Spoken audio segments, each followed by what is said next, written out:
Every pregnancy needs utmost care and attention.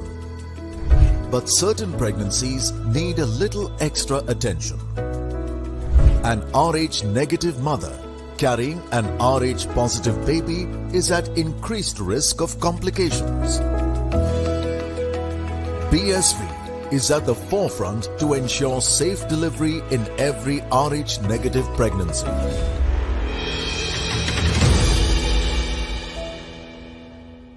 South Africa, some call them the favorites, some call them the dark horses. Here on the outside view, we preview the South African team for the World Cup.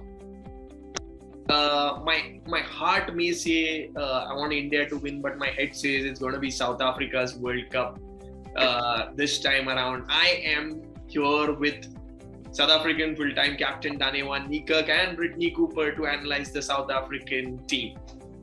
Let's come down to the big picture. First up, South Africa, a team some call favorites, some call the dark horses. Let's come down to that big picture. Since 2017 World Cup, they've played 43 games, won 28 and lost just 10. Especially the last year, it's all been about South Africa's revival, a lot of all-rounders and everything. Dane Niekerk, you've been there at the helm. You've taken the side to where it is right now. What are your first thoughts about this South African 15 that's going to play at the World Cup? Yeah, look, I haven't been a part of many. I think I've only been part of 2 of the 5 series, the last 5 series. So, yeah, it's a strong 15. You know, as you said, the favorites and the dark horses and all those things. You know, just because of the recent past and the progress and you know the results that the side has shown, rightly so, it makes them favorites or dark horses. But yeah, the 15 is a strong 15. It's just really sad, in my opinion, that Niekerk missed out in that. I guess the 15. She is there as a non-playing reserve, but yeah, I felt for her. I'm not gonna lie. Not gonna lie, we're going to miss you as well as Nadine.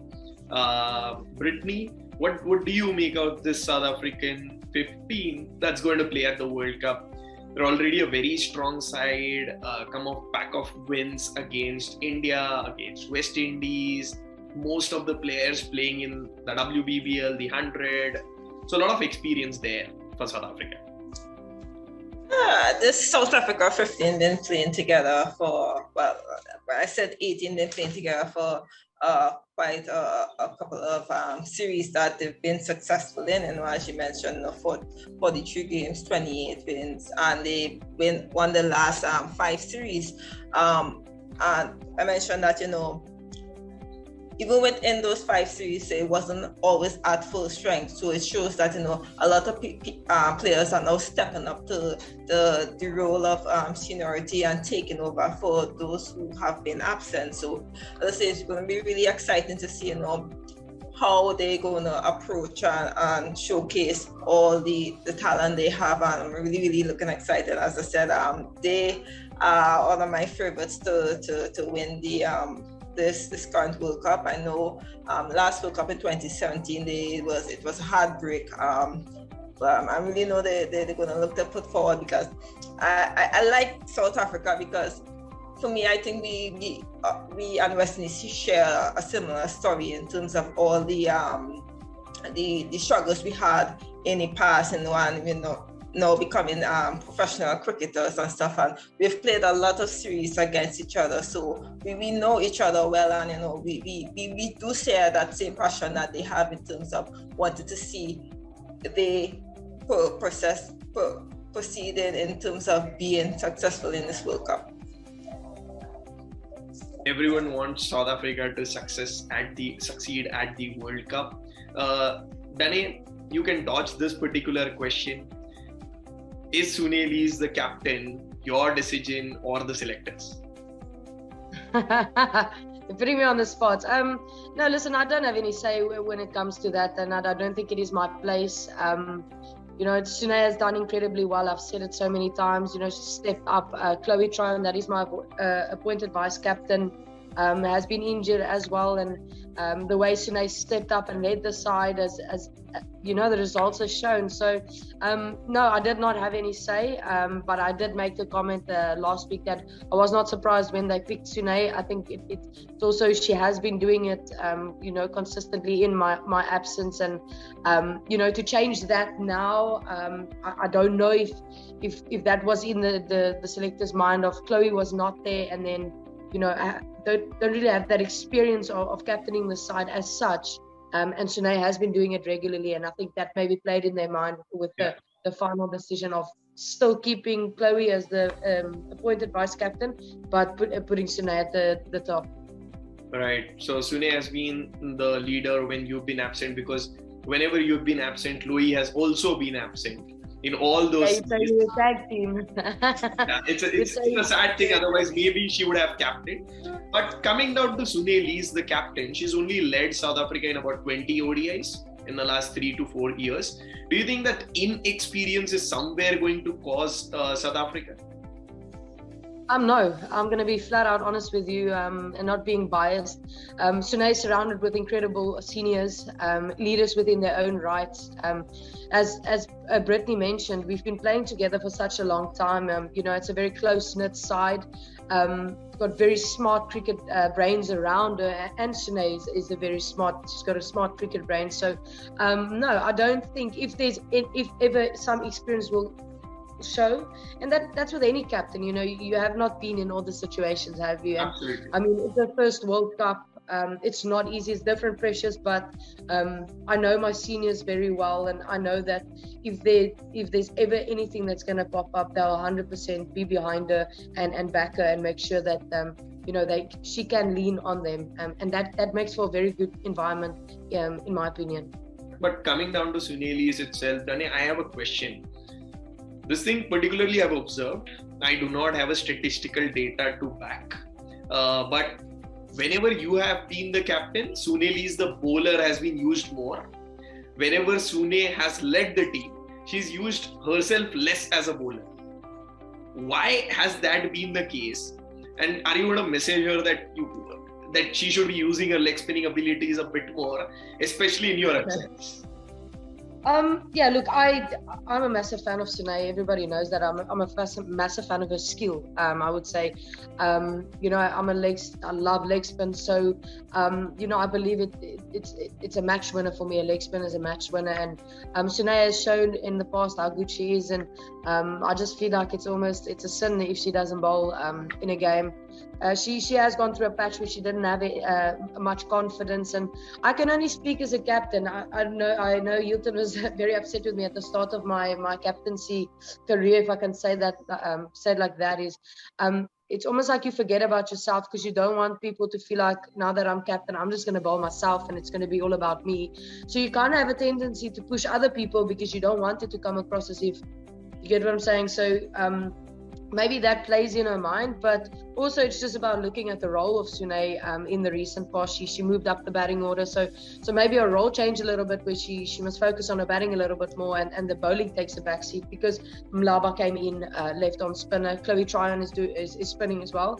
I don't message her at all because I just feel like she needs to be, authentically herself, and I don't want her to feel like I'm stepping on her toes. So yes, sometimes I'm shouting at the TV going, Sune, get yourself on, but I do understand also the pressures that captaincy brings. So I'd like to see her bowl more. I love the fact that she came in the recent West Indies series and bowled herself a little bit more. She went really well, and I'd like to see her bowl a lot in the World Cup, because the last time we were there, she got a 5 or so. She bowled really well. She went really well. So I'd like her to utilize herself a little bit more. Laura Woolward in, I think, so press conference just mentioned that we have the best bowling attack. They have Ismail, they have Kap, they have Kaka, they have Glass, they have Sekikune, Laba, Sune Lees. I don't know what. It's just short of words. Britney, do you feel? Yes, they have the best pace attack or whatever the bowling attack this South Africa has in the tournament, and is that going to be the thing for them at the World Cup? Yes, totally agree. South Africa, one of the best pace attack right now, because for me, they have exactly what a team need, where you need from a new ball bowler, someone in the middle. There's so much variation in their pace attack. You have Morrison on top, who will bowl those swingers. You have Kaka, who's been excellent this past series, and then you have also Malaba, who goes sometimes in the top and in the middle, and obviously you have Chloe and don't forget Tumintu. She's excellent, you know. One thing I'm excited about her, you know, even though that sometimes she shouldn't be in the first game, whenever she comes off the bench, you are sure that she is going to deliver. So she's also another goal that you want to look out for. What's the ideal batting number for Marizanne Kapp in your absence, especially? Yeah, look, Marizanne has been in incredible form, in my opinion. She's been hitting the ball really well. If you look at the 100 at the Big Bash, in a recent series, she'll come in and you know, I just look at the Pakistan series in Durban, where most of the batters struggled, and she came in and she was striking at 100 plus. I think her average in the last year has been 70 plus at a very good strike rate. So yeah, it's difficult because of her workload. So I'd like to see her higher up. I think I always feel like your best batter should face as many balls as possible. Yeah, but we need to be realistic, because she used to bowl 10 overs as well. Yeah, and that's the conversations that's probably been had is how are we getting the best Marizanne Kapp, the opening bowler, the boundary fielder, and then we need you to bat as well. So her slotting in at 6, I don't mind it. I personally like to see her higher. I've always pushed for her to go higher, not because she's my wife, but just because of the pure talent and the way she strikes the ball and her technique. You know, she's got it all. She runs well between the wickets. She's got the boundary options, and she strikes it well. But unfortunately, with what she brings, it's just the workload that might be a problem. South Africa go in with a very delicate, fragile middle order. You don't, except for Mignon Dupree, you don't have a lot of experience in there. The 3-4-5 does not 3-4-5-6. If Kapp does not play in that 3-4-5-6, it's going to be a lot of. Do you see that middle order as a problem, potential weakness for South Africa? Because the openers are sorted, your pace bowling attack is sorted, and middle order is the only problem where I see that there is a bit of weakness.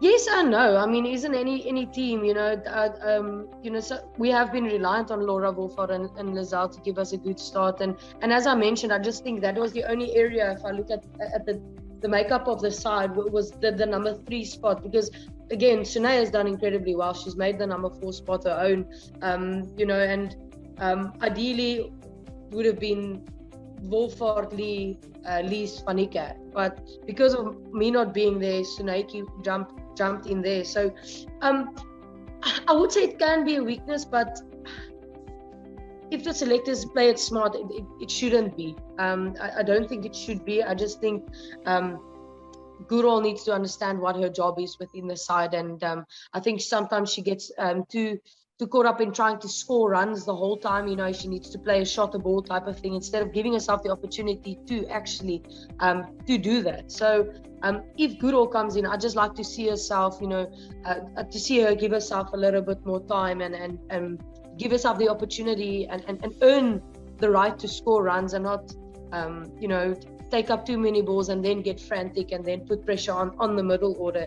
You almost want the Lees and Gurul show to take off where the openers left off. But sometimes in South Africa, what I found was in the South African team is we've got a great start and then just a bit of a stop, you know, just a bit of a going at 3-4 or going at 4-5s, and then it goes bang to 2-3s, and then, you know, they get themselves in and then they make it count 100%. But it's those two finding a way on continuing the momentum that the openers have given them. That's what we'll all need to see. Will the middle order step up for South Africa? I potentially have one or two questions left. The Proteas have not been able to advance ahead of the semi-finals in the World Cup thus far. How big is this going to be a mental block heading into that World Cup? I don't think it's a mental block. I had the conversation with somebody probably 2 weeks ago, and they go, "Oh, but how do you feel about the chokers? That label." And I said, "Listen, how many teams get into a semi-final? These teams that's never made a semi-final, and you don't call them chokers. But I mean, you get what I'm saying. It's not easy to get into semis. I think it shouldn't be that. I think the team should ride this confidence, a good confidence, a quiet confidence, not an arrogant confidence. I hope they're quietly confident and not overly confident. But I think they must just ride this wave of this confidence. And at the end of the day, we came agonizingly close. It wasn't a thrashing. Nobody thrashed us in the semi-final. Bar 2014, I think, in the T20 semi-final, we got a bit of a hiding versus England, but nobody has thrashed us. It's always come down to the wire, and the team should take confidence from that. That we've held our nerves. It's just. But Dane, do you feel that pressure comes down in those crunch situations? You mentioned that it's not been a thrashing. It's been going down the wire, pressure situations. It has been the same case with South Africa and India. They've gone to that pressure situations. They've been there, but they've not been able to close it out.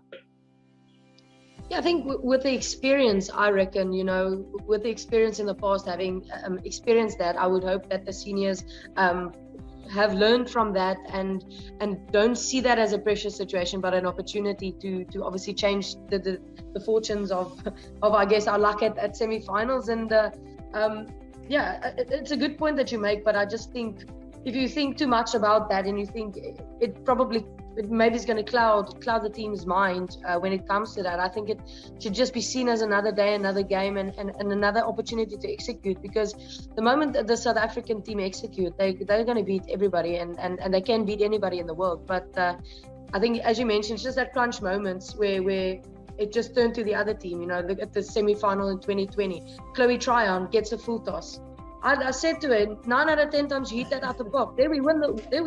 We go to the final. Yeah. But just those crunch situations where we just lose it a little bit. But hopefully we've learned from that, and hopefully the team, we won't have these conversations again. Let's come down to that prediction hat.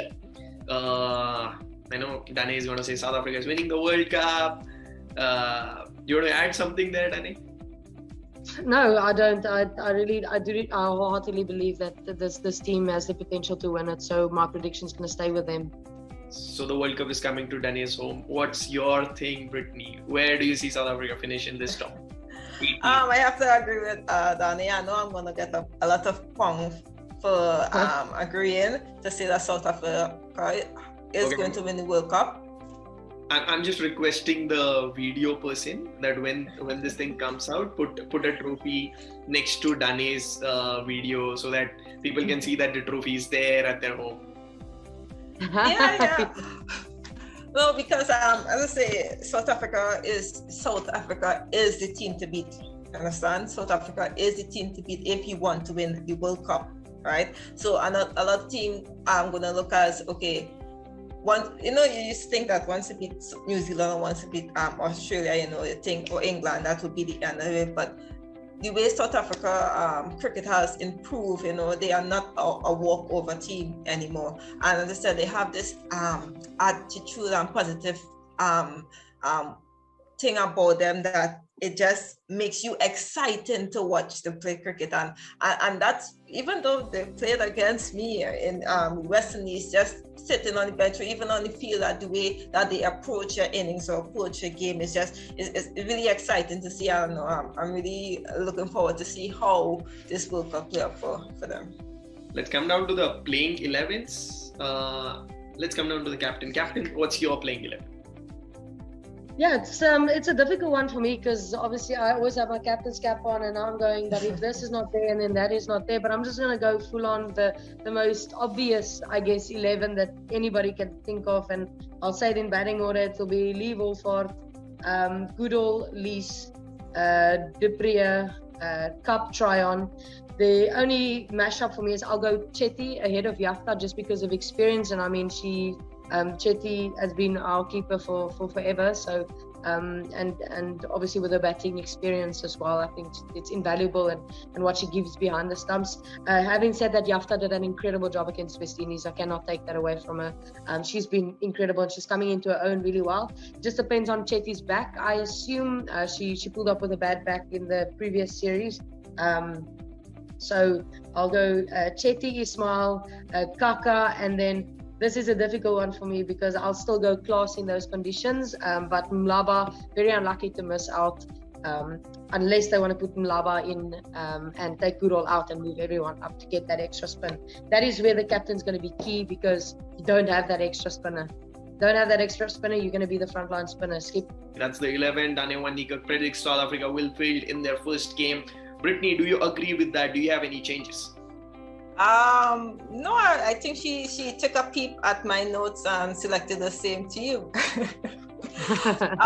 Yeah, I literally have the same 11, and my discussion was, are they going to play the extra batter or play the extra bowler, which will either be between Goodall and Klaas. So I guess conditions at the end of the day will suggest, where they will want to go, and the chemistry they want to put into the 11 will decide the final playing 11 on that day. Playing 11 will be decided on that day, but both of them predict the same team. Both of them predict South Africa to lift that trophy. Let's see where South Africa end. This is us here on the outside view. South Africa preview ahead of the most awaited World Cup that's there.